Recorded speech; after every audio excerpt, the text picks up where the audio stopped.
Mes amis, ce que vous vous apprêtez à entendre n'est pas une analyse de l'actualité. C'est un rapport sur les dégâts d'un ordre mondial qui vient tout juste d'être implosé. Pendant que le monde faisait semblant de croire à des papiers signés, le Pentagone a changé la donne. Le cessez-le-feu avec l'Iran, si tant est que cette fiction ait jamais existé, est officiellement sur le point de s'effondrer. La scène dans le bureau ovale lundi dernier a été le point de départ de cette nouvelle phase. Trump a reçu la dernière proposition de paix de l'Iran. Peut-être que vous le savez déjà.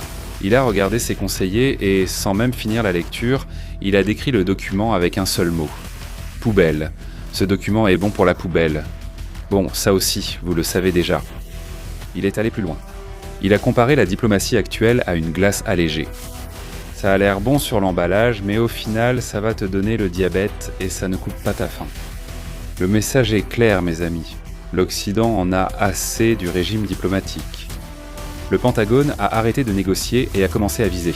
L'Iran est-il un château de sable essayant de défier la marée haute ? Ils peuvent eux-mêmes essayer d'agrandir le château, en élargissant leurs menaces, en augmentant la taille des missiles. Mais cela ne fait que donner plus de travail au marteau qui est déjà en train de s'abattre. En pratique, ce qui se passe, c'est que le temps des paroles est terminé. Et ce qui entre en jeu maintenant, c'est la force cinétique brute conçue pour désintégrer la structure moléculaire du pouvoir de la garde révolutionnaire. Avant que nous n'entrions dans l'architecture de la destruction et dans cet accord qui est en train de partir en fumée, j'ai besoin de savoir qui ici comprend le jeu. Penses-tu que ce changement d'attitude de Trump est le coup final ? Ou bien l'Iran a-t-il encore une carte cachée dans les grottes d'Ormuz ? Écris ici dans les commentaires 2 mots.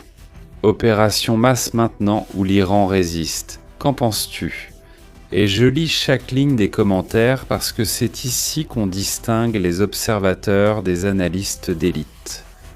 Maintenant, abonne-toi à la chaîne, active la cloche des notifications, laisse un like sur la vidéo, ça demande du travail, mes amis.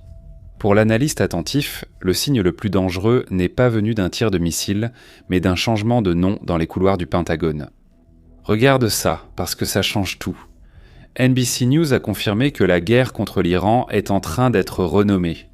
Nous quittons l'opération Fureur épique. Et nous entrons dans l'opération masse. Oui, mes amis, littéralement de l'anglais. Sledgehammer.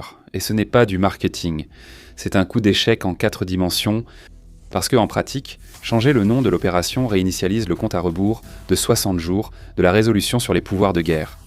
C'est une manœuvre juridique magistrale qui permet à Trump de contourner les armes du Congrès et de terminer le travail sans avoir à demander la permission aux bureaucrates de Washington toutes les 48 heures. D'ailleurs, ce régime iranien n'existerait pas tel qu'il est aujourd'hui sans ces bureaucrates. Le Pentagone ne fait pas que changer l'étiquette. Il prépare la voie légale pour une annihilation totale. La cible a maintenant changé d'échelle. On ne parle plus seulement de traquer des vedettes rapides en mer, la fameuse flotte moustique de l'Iran. Celles-ci sont déjà condamnées et l'insecticide est en acier. L'objectif maintenant de l'opération masse est d'atteindre et de frapper les châteaux dorés des gardiens de la Révolution. Pendant que les commandants de la garde révolutionnaire pensent qu'ils sont en sécurité sur leur trône d'or, la masse est en train d'être calibrée pour frapper les centres de commandement. Les villas de luxe et l'infrastructure qui soutiennent l'élite du régime. Beaucoup sont en train de fuir vers la Russie en ce moment même. Et si tu penses que le problème était la marine iranienne, attends de voir ce que le Pentagone a préparé pour la tête du serpent. La présence militaire américaine suscite désormais des inquiétudes. No início da operação Fúria Épica. Nous avons 2 groupes d'attaque de porte-avions, une unité expéditionnaire des Marines et des centaines de chasseurs de l'armée de l'air. Et ici, je veux mettre en avant une bête inégalée dont nous n'avons pas encore parlé. Les chasseurs F-16, CJS. Ces pilotes sont l'élite du courage. Ils entrent dans le théâtre des opérations en servant d'appât, selon la doctrine Wide Whistle. Ils demandent à être pris pour cible afin d'identifier l'emplacement exact des batteries de missiles Terraria iraniennes. Regardez la manœuvre. Et au moment où le radar ennemi les verrouille, les données électroniques elles sont transmises aux bombardiers B-1 et F-15E qui assènent le coup de masse de 5000 livres. Ce qui se passe, c'est que l'Iran éclaire lui-même le chemin vers le cimetière, à chaque fois qu'il essaie de se défendre, pendant que les diplomates échangent des insultes dans des déclarations publiques. Le contre-amiral iranien Mohamed Akbar Azagada, un nom qui semble avoir été conçu pour dérouter les services de renseignement occidentaux, a peut-être commis la plus grande erreur tactique de l'histoire de Téhéran. Le 12 mai, il a confirmé que l'Iran avait élargi sa définition opérationnelle du détroit d'Ormuz. Ils ont abandonné la définition classique de 21 milles nautiques. Désormais, l'Iran revendique un croissant qui s'étend de Jas à l'est jusqu'à l'île de Syrie à l'ouest. Nous parlons d'une zone de 200 à 300 milles nautiques, ce qui correspond à 500-600 km sont 10 fois plus grande qu'auparavant. L'Iran pense qu'élargir la cible augmente son pouvoir de négociation. Mes amis, en essayant d'encercler 300 000, l'Iran n'a pas augmenté sa force. Il a seulement augmenté la liste des cibles. Pour les bombardiers américains B-1 et F-15, c'est l'arrogance qui précède la chute. L'Iran mise sur la stratégie de couler avec le navire et d'entraîner tout le monde avec lui. Mais il a oublié que les Américains et les Israéliens possèdent la technologie pour couler un navire tout en maintenant la mer ouverte à la navigation.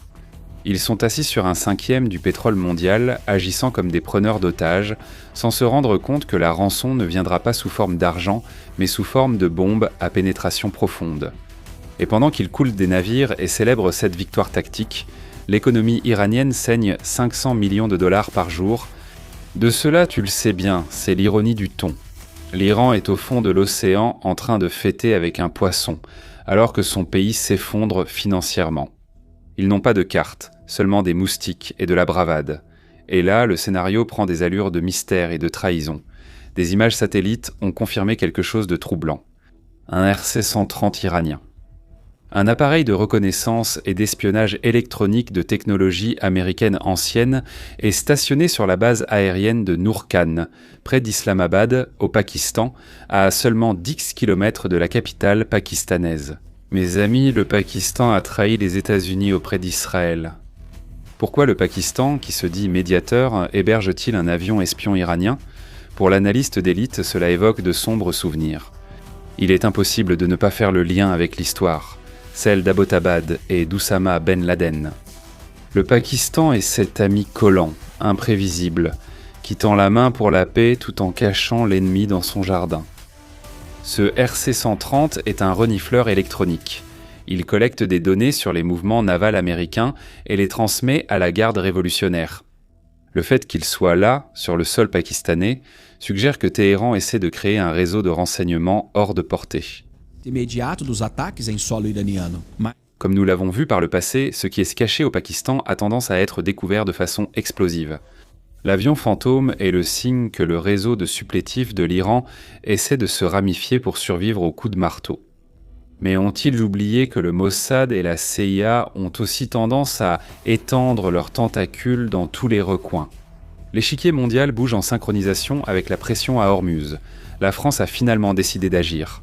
L'amiral français Thibault de Bossé a confirmé l'envoi d'hélicoptères d'attaque Tigre à bord des frégates. Ils apportent des canons de 30 mm et des pods de roquettes conçus spécifiquement pour chasser les drones. Ils sont arrivés tard, mais ils ont apporté le meilleur. L'Europe a finalement compris que l'Iran n'est pas un partenaire commercial, mais une menace existentielle pour le flux énergétique. Pendant ce temps, l'armée de l'air des États-Unis vient d'accorder à Boeing un contrat de plus de $1 million pour reconstituer le stock de GBU-57. C'est la bombe de 30 000 livres utilisée par le bombardier furtif B-2 Spirit, la bête destructrice de bunkers. Pourquoi est-ce important ? Parce que cette arme a été la vedette de l'opération Marteau de minuit en juin 2025 lorsque les installations nucléaires iraniennes ont été frappées. Si le Pentagone reconstitue le stock maintenant, c'est parce que le marteau va avoir besoin de munitions lourdes pour les cibles. Et oui, mes amis, l'Iran a encore des installations, croyez-le ou non, qui n'ont pas été touchées. Ce sont des tunnels souterrains à plusieurs mètres de profondeur où les lanceurs et les missiles balistiques de l'Iran sont encore intacts. Il y a aussi les drones. Oui, la mission n'est pas encore terminée. L'Iran joue sa dernière carte, la guerre de la tromperie. Ils ont construit des centaines de bunkers factices un peu partout dans le pays pour obliger les États-Unis à dépenser des bombes coûteuses sur des trous vides. Cependant, le Pentagone a répondu avec la GBU-72, la masse de précision de 2,5 tonnes. Elle n'explose pas seulement, elle désintègre la structure moléculaire du béton renforcé.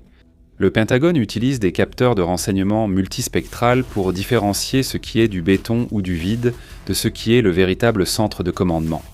De plus, l'avion de reconnaissance RC-135 est déjà en opération. Celui-ci est puissant. Pour ceux qui ont une mémoire stratégique, c'est le même schéma observé avant l'opération au Venezuela. Le RC-135 ne vole pas pour se promener, il vole pour confirmer les coordonnées finales de l'impact. Et pour compléter ce tableau, vous devez relier ce briefing à ce qui se passe à Pékin en ce moment. En ce moment même, Trump a atterri en Chine avec la plus grande armée de PDG de l'histoire.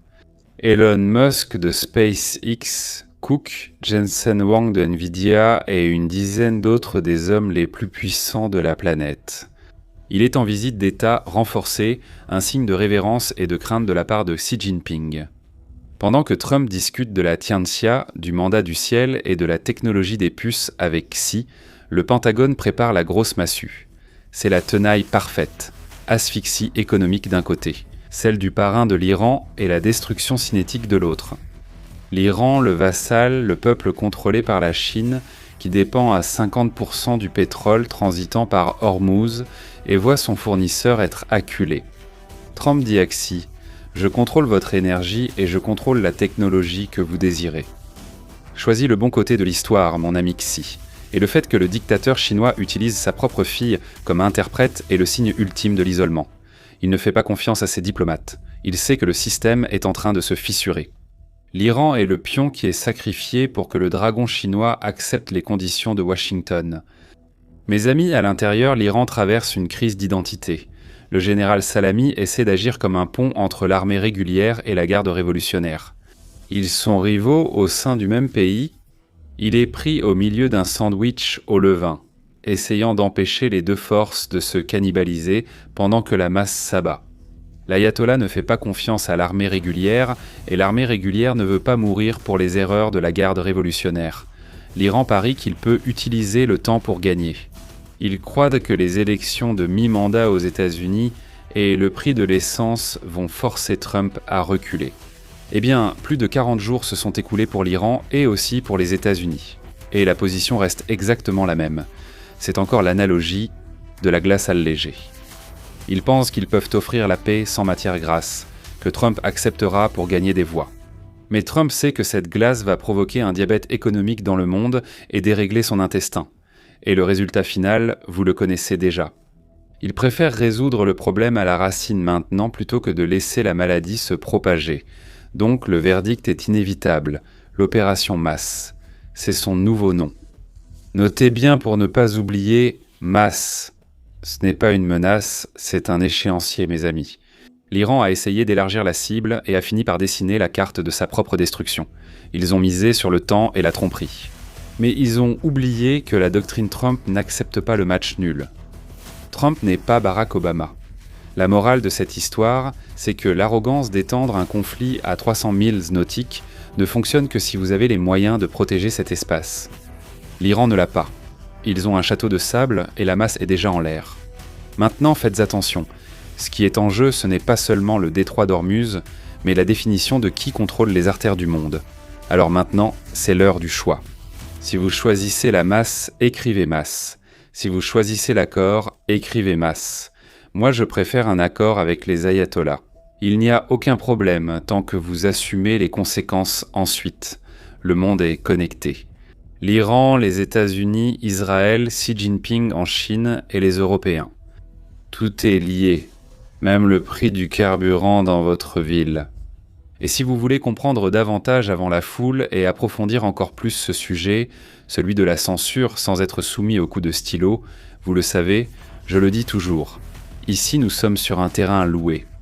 Et c'est pour cela que j'ai créé notre plateforme exclusive, sans censure, où je vous donne des noms, où je vous livre ce qu'il n'est généralement pas bon de dire ici.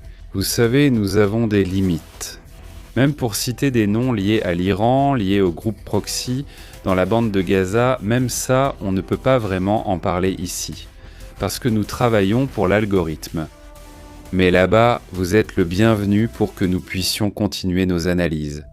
Et cette communauté compte déjà plus de 3000 analystes d'élite qui ne prennent pas le papier peint pour la vérité. QR code à l'écran, lien dans la description et dans le premier commentaire épinglé. Rejoignez notre plateforme, notre communauté qui ne cesse de grandir. Et pour protéger votre esprit de l'ingénierie sociale et du mimimi culturel. Découvrez notre chaîne de séries et de films avec de super recommandations. Nous avons même 3 séries actuellement diffusées en streaming qui parlent justement de ce conflit au Moyen-Orient. Alors allez-y, sans la culture woke, pour en profiter avec votre famille. Le lien est dans la description, dans le commentaire épinglé et dans la fiche qui va apparaître sur votre écran. Maintenant, mes amis, abonnez-vous à la chaîne, activez la cloche des notifications et laissez un like sur la vidéo. Partagez ce briefing avec vos amis et vos groupes sur les réseaux sociaux. Blindez votre esprit. Je suis Shimon Oliveira et je vous attends dans la prochaine vidéo. À bientôt.